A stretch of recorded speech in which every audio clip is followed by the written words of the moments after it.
especialmente invitada para participar de este acto. Muchas gracias.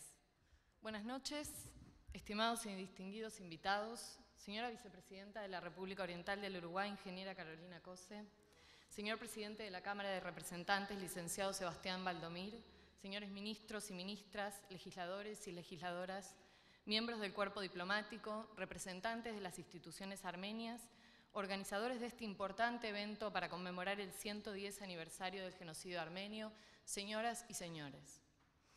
Quiero especialmente agradecer al Consejo Causa Armenia del Uruguay por el honor y el privilegio de permitir que me dirija a ustedes en este día tan especial para la comunidad armenia.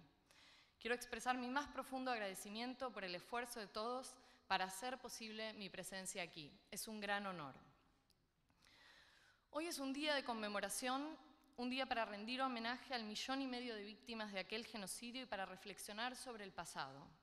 Pero también es un día que debería impulsarnos a reflexionar sobre los riesgos que continúa enfrentando la identidad armenia en el mundo, especialmente tras el genocidio contra el pueblo armenio de la República de Artsaj. Por ello, entiendo que este acto es también un acto para informar y denunciar la actual persecución al pueblo armenio. Por falta de tiempo, y pido disculpas por la extensión, me referiré únicamente a algunos acontecimientos y crímenes que tuvieron lugar desde 2020 hasta la fecha. Aunque muchos de ustedes están informados sobre lo ocurrido en estos últimos años, entiendo necesario remarcarlos para denunciar la casi total indiferencia de la comunidad internacional y los desafíos que hoy enfrentan los armenios. Aunque la guerra en sí misma no provocó suficiente atención de la comunidad internacional, los crímenes cometidos en su transcurso sí deberían haberlo hecho. En la guerra de 2020 y los ataques posteriores de septiembre de 2022, ya en el territorio de la República de Armenia, se cometieron crímenes de guerra y crímenes de lesa humanidad contra soldados y civiles claramente motivados por el odio hacia la identidad armenia. Y luego los publicaron en Internet y redes sociales, probablemente con el objetivo de intimidar, infundir miedo en la población armenia, humillar y glorificar sus acciones criminales. Por mencionar solo algunos delitos, soldados azerbaiyanos ejecutaron extrajudicialmente a civiles y soldados armenios, decapitaron a civiles, profanaron los cuerpos de soldados armenios muertos, incluyendo a mujeres. También aplicaron tortura psicológica, física a civiles y a soldados. La mayor parte de la comunidad internacional aún no ha expresado una condena clara para las atrocidades cometidas por los azerbaiyanos durante sus agresiones bélicas, ni ha proporcionado ni apoyado ningún proceso de justicia para las víctimas. Dichos crímenes continúan impunes, todos y cada uno de ellos. El daño deliberado y la destrucción infligidos a propiedades, sitios culturales y patrimonio armenio en Artsaj representan otro crimen significativo que merece atención. Numerosos testimonios y declaraciones de entidades nacionales e internacionales, en su mayoría no gubernamentales, han llamado la atención sobre la aniquilación sistemática de tesoros culturales. Esta destrucción, orquestada por Azerbaiyán, es un intento claro de borrar la identidad cultural de los armenios étnicos de la región, un verdadero genocidio cultural. Azerbaiyán ha intentado sistemáticamente cambiar la verdad histórica, introduciendo poco a poco una narrativa destinada a eliminar la condición indígena de los armenios de Artsaj, al punto que funcionarios de Azerbaiyán han llegado a referirse al patrimonio histórico armenio como albanés. Quiero mencionar además que en una clara violación del Acuerdo de 2020 y el derecho internacional humanitario, Azerbaiyán no devolvió a todos los prisioneros de guerra armenios. Por el contrario, muchos de ellos fueron sometidos a juicios ilegales y simulados por tribunales sin legitimidad en Bakú, bajo cargos falsos, sin ninguna garantía judicial y condenados a penas de entre 4 y 20 años de prisión. No creo que sea necesario explicar a los presentes lo que significa ser un prisionero armenio en una cárcel en Bakú. Desde 2020 hasta hoy, también los civiles han sido objeto de detenciones arbitrarias y estos juicios simulados.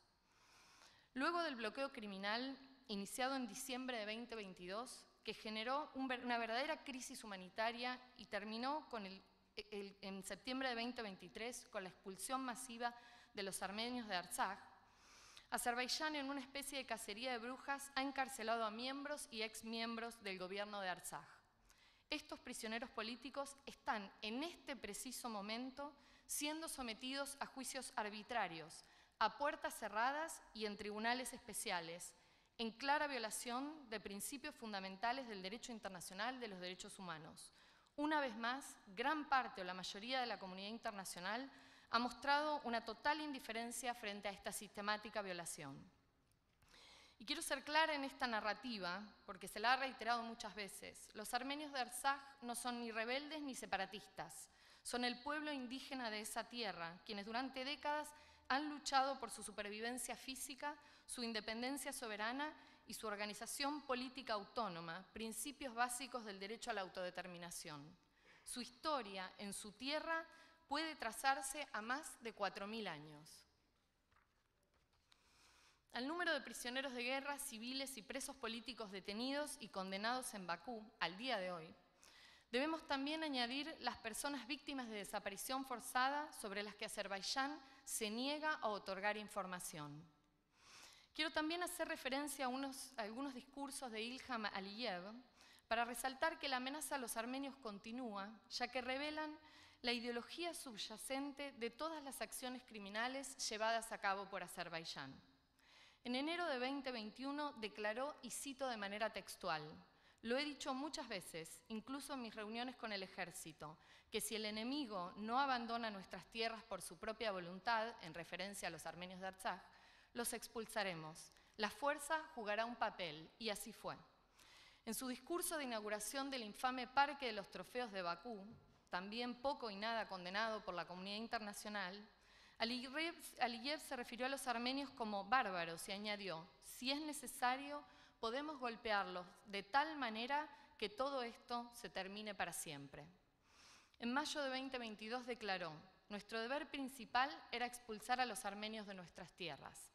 Y en marzo de 2023, Aliyev pronunció un discurso en el que describió repetidamente al territorio de la República de Armenia como Azerbaiyán Occidental, esto en el contexto de la cumbre de jefes de Estado de la Organización de Estados Túrquicos. Invito a los aquí presentes a visitar el sitio web del presidente de Azerbaiyán y leer sus discursos, todos públicos y todos traducidos al inglés. Hoy nos encontramos frente a un panorama devastador. Miles de desplazados forzosos, miles de víctimas de los delitos más atroces, desaparecidos, prisioneros políticos, prisioneros civiles y de guerra, pérdida de un territorio ancestral, ocupación de parte del territorio de la República de Armenia y un abandono casi absoluto por parte de la comunidad internacional. Mientras Azerbaiyán se dedica a destruir toda traza de identidad armenia en Artsaj y ocupa también ilegalmente parte del territorio de la República de Armenia, ambos países se encuentran en diálogo a fin de llegar a un acuerdo de paz. Pero claramente este diálogo no se da en igualdad de condiciones. Víctima nunca es igual a victimario, debido a la impunidad que por años la mayor parte de la comunidad internacional le ha otorgado al gobierno autocrático de Azerbaiyán. Armenia ha manifestado abandonar todas las denuncias que a nivel internacional ha iniciado contra Azerbaiyán y hace apenas algunos días ha decidido cancelar la orden de arresto internacional que pesaba sobre el ciudadano azerbaiyano Kamil Zeynali, quien ha sido acusado como autor del homicidio de un anciano armenio de Artsaj durante la guerra de 2020 mediante su decapitación. Crimen que fue filmado y publicado en redes sociales. Asimismo, Azerbaiyán ha recientemente prohibido el acceso a la Cruz Roja Internacional, único medio de comunicación e información objetivo sobre el estado de los prisioneros en Bakú. Frente a esta tragedia en curso, quisiera terminar este breve discurso con una nota al menos un tanto positiva. Muchos son los esfuerzos de armenios, como en este acto, y no armenios, tanto en Armenia como en el mundo, no solo para continuar en la lucha por el reconocimiento del genocidio que hoy conmemoramos, sino para lograr algo de justicia para los armenios de Artsaj y la supervivencia del pueblo armenio en la República de Armenia. El año pasado, para esta fecha, di un discurso en Los Ángeles, en Estados Unidos, en el que, haciendo un poco alusión a mis orígenes, y me disculpo por ser autorreferencial, me refería al legado de las madres danesas de los huérfanos armenios durante el genocidio de 1915, un legado imborrable de la memoria de los sobrevivientes y sus descendientes. y reflexioné en aquella oportunidad sobre la necesidad de que dejemos hoy en día un legado universal para las generaciones futuras. Ese legado debe centrarse en combatir la impunidad y la indiferencia frente al dolor de un pueblo, y debe enfrentarse a la complicidad recurrente de la comunidad internacional por todos los crímenes cometidos a los armenios en el pasado, en el presente y por lo que nos espera también en el futuro. El legado entonces no puede ser otro que la justicia. Esa es la lucha y es el deber que nos ha tocado como testigos vivos de un nuevo genocidio. Y por ello invito a los presentes a reflexionar desde sus espacios de trabajo e incidencia los pasos a seguir y el apoyo que puedan dar a quienes de alguna u otra manera nos encontramos trabajando por la justicia, la supervivencia, el derecho al retorno y el derecho a la paz para los armenios de Artsaj y del mundo. Justamente no puedo pensar en un lugar mejor para este llamado que aquí, en Uruguay, un país que no solo fue el primero en reconocer el genocidio armenio hace 60 años, sino que de manera consecutiva e ininterrumpida por más de 2 décadas ha permitido este acto conmemorativo en el espacio institucional de mayor representación del pueblo uruguayo. Como nuestras historias de tragedia en América Latina nos enseñaron, hoy quiero repetir, nunca más mirar para otro lado. Y para cerrar cito una frase de Goethe que dice: no basta saber, se debe también aplicar. No es suficiente querer, se debe también hacer. Muchas gracias.